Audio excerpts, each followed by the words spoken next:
Friends, आज हम शुरू करेंगे 11th के लिए न्यू चैप्टर्स। तो सबसे पहले 11th में आपको पढ़ना ज़रूरी होता है ये मैथमेटिकल फिजिक्स। ठीक, मैथमेटिकल फिजिक्स यानी 10th तक की फिजिक्स में आपने सिंपल मैथमेटिक्स का यूज़ किया है।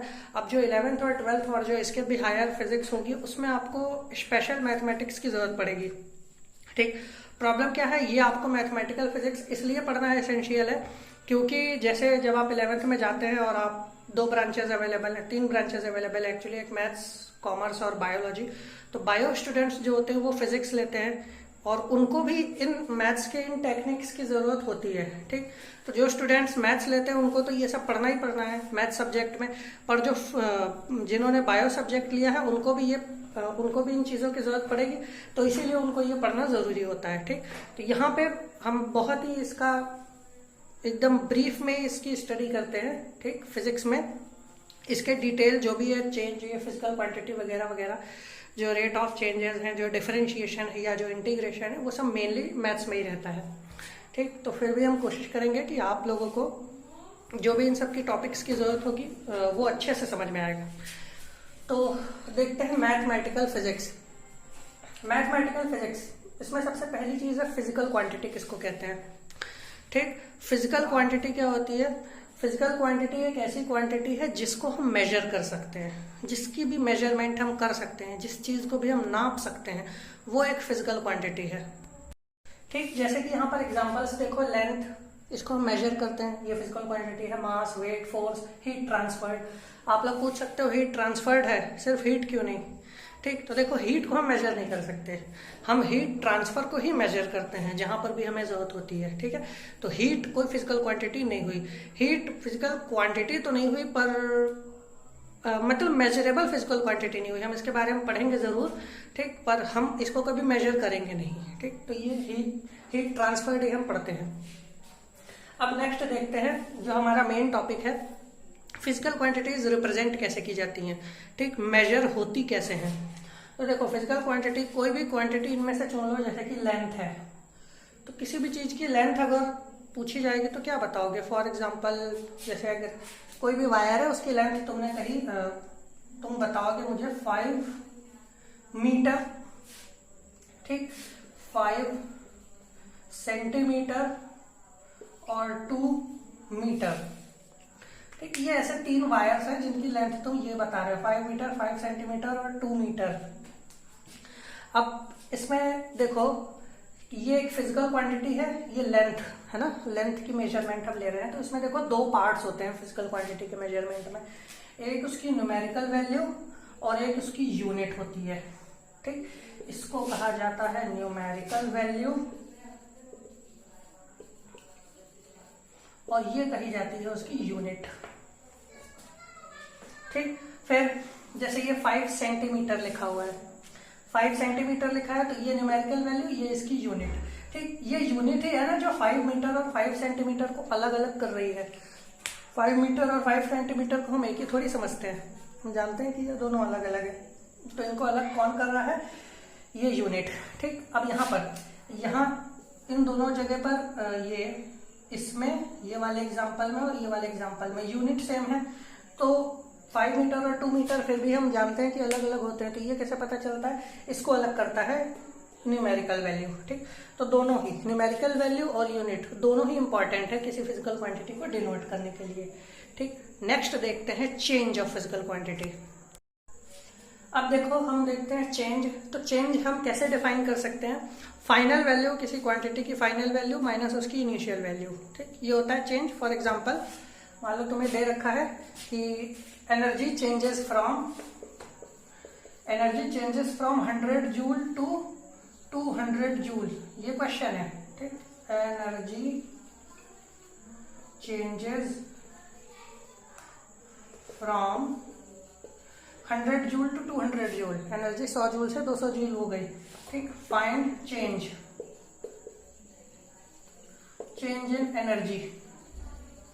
ठीक, तो चेंज निकालने के लिए क्या करोगे? Final value minus initial value ना, 200J minus 100 joule equal to 100 joule. ठीक, ये है चेंज इन एनर्जी, ये वो एनर्जी है जो जितनी चेंज हुई है। अब यहां से एक और चीज देख लो, अगर चेंज मान लो हम इसको डेल से डिनोट करते हैं। यहां पर किसका चेंज, सॉरी छोड़ो, अगर चेंज इफ चेंज यानी कि डेल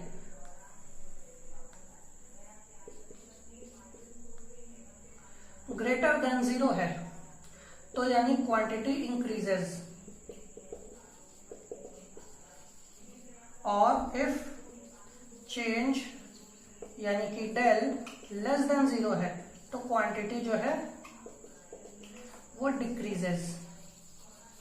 ठीक, ये एकदम बहुत सिंपल सी चीज है, इसको आराम से फील कर सकते हो। अगर कोई किसी चीज में जो चेंज है वो पॉजिटिव हो रहा है तो क्वांटिटी इंक्रीज हो जाती है। जैसे कि चेंज हमने फाइनल में से इनिशियल को माइनस किया, हमेशा फाइनल में से इनिशियल को ही माइनस करने पर, फाइनल में से इनिशियल को माइनस किया तो चेंज आया 100 जूल प्लस में।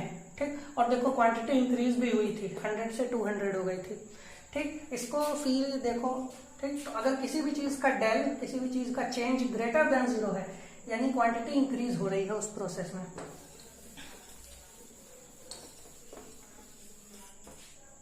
अब अगर हमने चेंज पढ़ लिया तो हमें हो सकता है इस चीज में इंटरेस्ट हो कि रेट ऑफ चेंज कितना होता है। देखो रेट, जैसे दो लोग हैं, ठीक, फॉर एग्जांपल 2 पीपल हैं और दोनों ने काम किया है। और अब दोनों भाई मान लीजिए सवाल ये उठता है कि दोनों में से अच्छा काम किसने किया, दोनों में से तेज काम किसने किया, फास्टर, स्लोअर, ठीक, एवरेज, इस टाइप के जब क्वेश्चंस मन में आते हैं तो हम वहां पर रेट के पास पहुंच जाते हैं। ठीक, जैसे कि मान लो कोई है जो, मान लो ए है एक आदमी, वो 0 से 100 पहुंच गया, 100 मीटर पहुंच गया इन 10 सेकेंड्स, और बी है 0 से 100 पहुंच गया इन 8 सेकेंड्स। ठीक, तो हमें इसमें भी इंटरेस्ट हो सकता है ना कि कौन फास्टर है और कौन स्लोअर। ठीक, क्योंकि चेंज तो दोनों का सेम है, तो अब बेटर कौन है, कौन अच्छा है, कौन श्रेष्ठ है, ये जानने के लिए हम उसमें रेट ऑफ चेंज लगा देंगे। ठीक, तो रेट ऑफ चेंज क्या होता है? रेट ऑफ चेंज होता है किसी क्वांटिटी की चेंज होने की दर। ठीक, दर हम डिसाइड करेंगे, किसके बेस पे डिसाइड करनी है। फॉर एग्जांपल जब हम स्पीड नापते हैं तो ये हमने डिसाइड कर रखा है कि स्पीड को हम डिस्टेंस पर यूनिट टाइम से नापेंगे, यानी कितने यूनिट टाइम में हर 1 सेकेंड में कौन ज्यादा फास्टर जाता है। फॉर एग्जांपल इसमें जैसे, तो रेट ऑफ चेंज का क्या फॉर्मूला हो जाएगा? रेट ऑफ चेंज का फॉर्मूला मिल जाएगा हमारे पास, change in value upon change in, यहां के लिए टाइम लिख देते हैं। ठीक, rate of change with respect to time. ठीक, change in value with respect to time, तो ये हो गया change in value with respect to time जो होता है वो हमारा रेट ऑफ चेंज होता है। ठीक, अगर टाइम के हिसाब से हो रहा है तो। अब रेट ऑफ चेंज 2 टाइप्स के होते हैं। ठीक, रेट ऑफ चेंज के 2 टाइप्स होते हैं। पहला होता है इसमें एवरेज रेट ऑफ चेंज, और दूसरा होता है इंस्टेंटेनियस रेट ऑफ चेंज।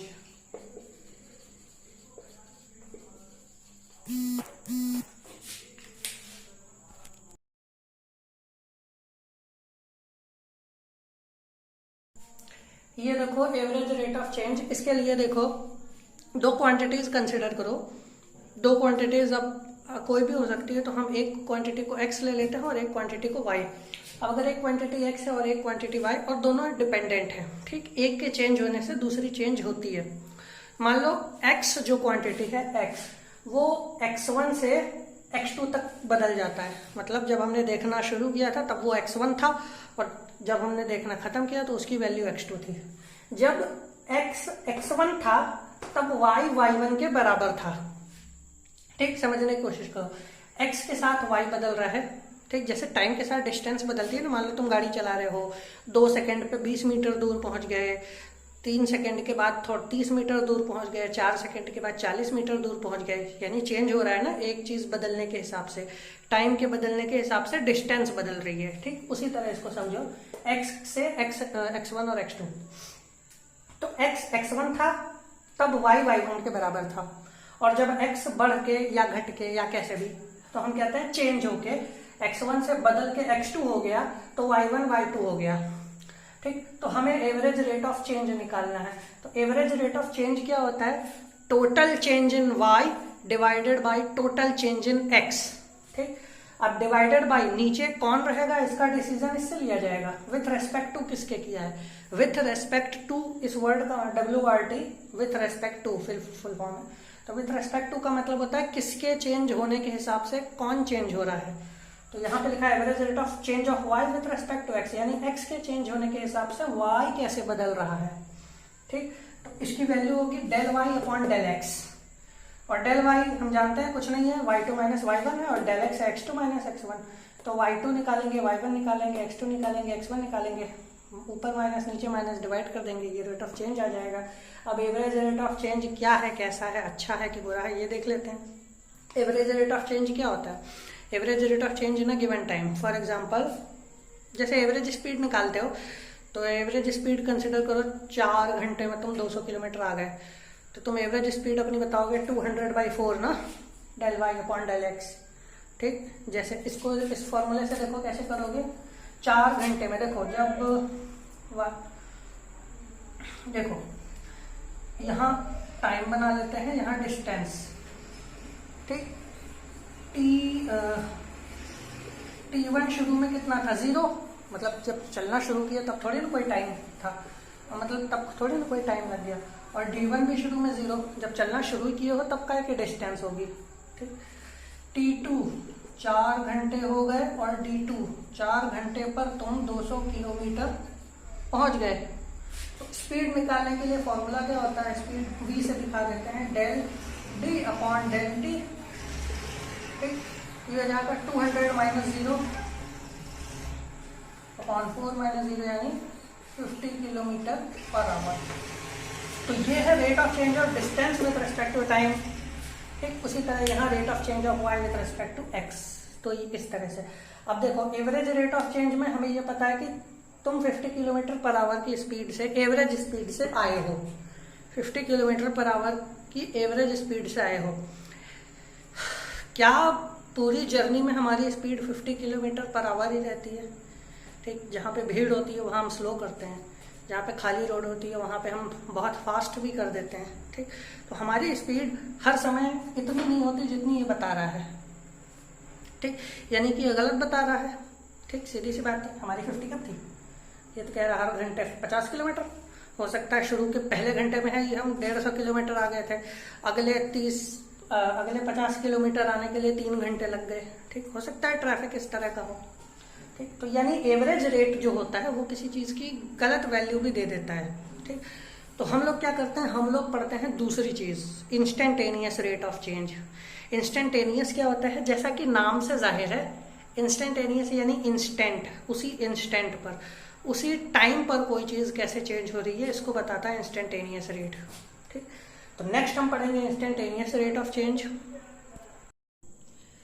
ये वाला क्वेश्चन देख लो, इंस्टेंटेनियस रेट पढ़ने से पहले ये क्वेश्चन एक देख लेते हैं। देखो क्वेश्चन क्या है, एक फंक्शन है y equal to x square. ठीक, फंक्शन जानते हो ना, y equal to x square है, मतलब फंक्शन मतलब क्या, x की वैल्यूज यहाँ रखने का, तो y की वैल्यूज तुम्हें मिल जाएगी। Find average rate of change of y with respect to x। x के चेंज होने के हिसाब से y के चेंज होने की दर निकालनी है, मतलब x इतना चेंज करेंगे तो y कितना चेंज हो जाएगा, ये पूछा है। ठीक, कब निकालना है, जब x 0 से लेके 3 तक चेंज हुआ तब क्या रेट ऑफ चेंज थी, एवरेज रेट ऑफ चेंज, और जब 3 से लेके 6 हुआ तब क्या एवरेज रेट ऑफ चेंज थी। ठीक, तो हम दोनों चीजें निकालते हैं और दोनों चीजें कंपेयर करते हैं, इससे आपको आइडिया हो जाएगा कि कैसे क्वेश्चंस सॉल्व करने हैं। ठीक, तो देखो पहला देखो रेट ऑफ चेंज क्या होगा, रेट ऑफ चेंज का formula change of y with respect to x, पूरा लिख देते हैं, ये हो जाएगा del y upon del x with respect to x, यानी x वाला नीचे, डेल y कितना, y2 minus y1 upon x2 minus x1, इसका मतलब बाद वाला y माइनस पहले वाला y अपॉन बाद वाला x माइनस पहले वाला x। ठीक, अब ये दोनों कैसे निकालेंगे, देखो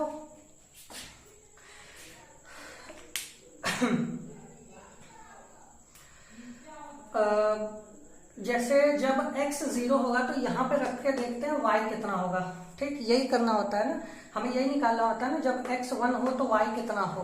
ठीक, और x 2 हो मतलब जब x x2 के बराबर है तो y y2 के बराबर, ये निकालना है। ठीक, तो देखो कहाँ से चेंज हो रहा है, ये फाइनल है, ये इनिशियल। ठीक, तो नीचे तो यही रहेगा x2 3। ठीक, मतलब 0 से 3 जा रहा था, यानी x1 से x2, तो ये x2 ये x1 ये। ठीक, यहाँ फाइनल, यहाँ इनिशियल x की वैल्यू। अब y की वैल्यू कैसे रखेंगे, देखो ये फंक्शन है हमारा, हम निकालेंगे जब x 0 था तब x पहले 0 रखेंगे, तो ये मिल जाएगा हमें y1। ठीक, क्या क्या आएगा ये y1 कितना आएगा, x का स्क्वायर यानी 0 का स्क्वायर। ठीक, x की जगह पे 0, तो कितना आया 0। अब y2 निकालो। ठीक, y2 कितना होगा, y x की जगह पे हम रख देंगे 3, मतलब जब x2 3 हो गया, यानी x की जगह पे 3 रखोगे तो 3 का स्क्वायर यानी कि 9, यहाँ 9 आ गया, कितना आया 9/3 यानी 3 यूनिट्स, जो भी इसकी यूनिट हो। ठीक, ये रेट ऑफ चेंज हो गया, यानी इसका कहने का क्या मतलब है, हर x को जब हम 1 यूनिट बढ़ाएंगे तो y 3 यूनिट्स बढ़ जाएगा। ठीक, ये एवरेज रेट ऑफ चेंज का इसका कहने का मतलब है। अब सेकंड वाला देखो, इसको ही मिटा देता हूं मैं, कि रहने दो, इसी को मिटा देते हैं।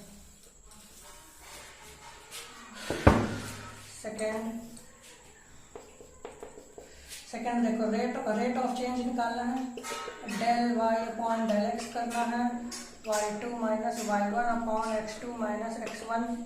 तो देखो x2 ये रहा, x1 है 3 से 6, x1 से x2।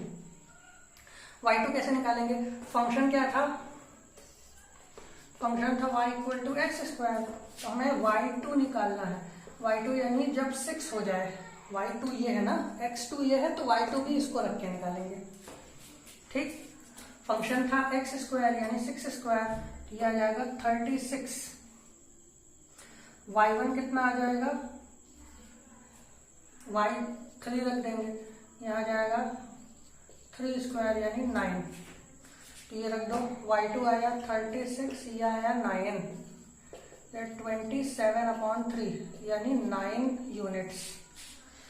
देखो शुरू के 3 सेकेंड में 0 से 3 में y 3 यूनिट्स बढ़ रहा था पर यूनिट x 1 यूनिट बढ़ाने पे y 3 यूनिट बढ़ रहा था, और बाद के 3 सेकेंड से 3 से 6 में y 9 यूनिट्स बढ़ रहा है। ठीक, x 1 यूनिट बढ़ाने पे यानी रफ्तार 3 गुनी हो गई है। ठीक, तो ये एवरेज रेट ऑफ चेंज हुआ। नेक्स्ट देखते हैं इंस्टेंटेनियस रेट ऑफ चेंज।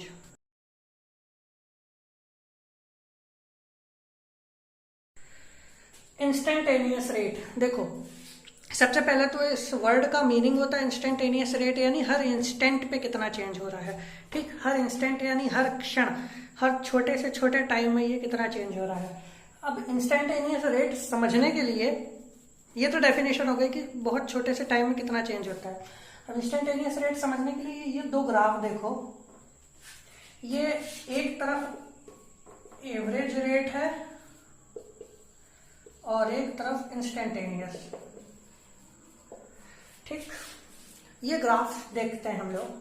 देखो एवरेज रेट क्या बोल रहा था, एवरेज रेट ये कह रहा था कि आप मुझे T1 बता दो, T2 बता दो, तो मैं S1 और S2 में जो एवरेज रेट ऑफ चेंज है वो आपको बता दूंगा। मतलब T1 टाइम पे डिस्टेंस थी S1, T2 टाइम पे डिस्टेंस थी S2, मैं इन दोनों को average rate of change minus करके S2 minus S1 upon T2 minus T1 करके बता दूंगा।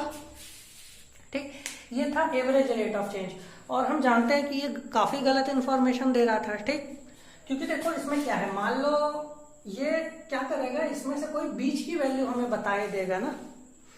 ठीक, जैसे मैंने बताया था अभी कि अगर तुम्हारी गाड़ी की स्पीड 50 नहीं भी रही होगी तब भी एवरेज 50 आता है। ठीक, पर ऐसा तो है नहीं कि तुमने हमेशा 50 से इस गाड़ी चलाई है, कभी कभी फास्ट भी की होगी, कभी स्लो भी की होगी, ठीक। तो इसके लिए तो एवरेज रेट ऑफ चेंज यानी गलत बताता है, ठीक। इन्फॉर्मेशन जो फिजिकल क्वांटिटी हमें चाहिए ये उसमें एरर ही कर देता है। तो जब एरर कर देता है तो फिर मेजरमेंट हमारे किस काम की। तो अब इंस्टेंटेनियस रेट क्या करता है, इंस्टेंटेनियस रेट बहुत छोटे से टाइम इंटरवल का t1 से लेके t2 काफी छोटा है, इस बल्कि और छोटा कर दो, तो इस छोटे से टाइम इंटरवल में जितना S1 से S2 चेंज हुआ है उसका रेट ऑफ चेंज बताएगा, ठीक। अब क्योंकि ये बहुत छोटे छोटे टाइम का मतलब ऐसा, हम जितने टाइम का पूछेंगे उतने टाइम का बताएगा। जैसे हमने t1 पे इससे पूछा बताओ स्पीड कितनी है, और इसने हमें t2 पे आंसर दे दिया, तो ये बहुत कम टाइम है ना, ये इतना कम टाइम है कि अगर हमने स्पीड बढ़ाई भी है तो स्पीड कोई कंसिडरेबली चेंज नहीं हो जाएगी, ठीक। तो ये हमें सही आंसर बताएगा, सही स्पीड बताएगा, ठीक, इंस्टेंटेनियस रेट ऑफ चेंज।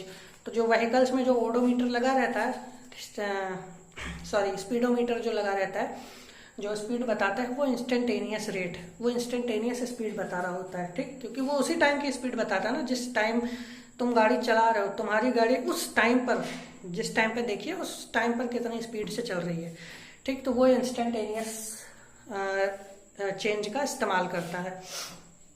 अब तो देखो जो S1 और S2 में बहुत थोड़ा सा ही चेंज हुआ है, ये S1 यहाँ था और S2 यहाँ है, इतना सा चेंज हुआ है।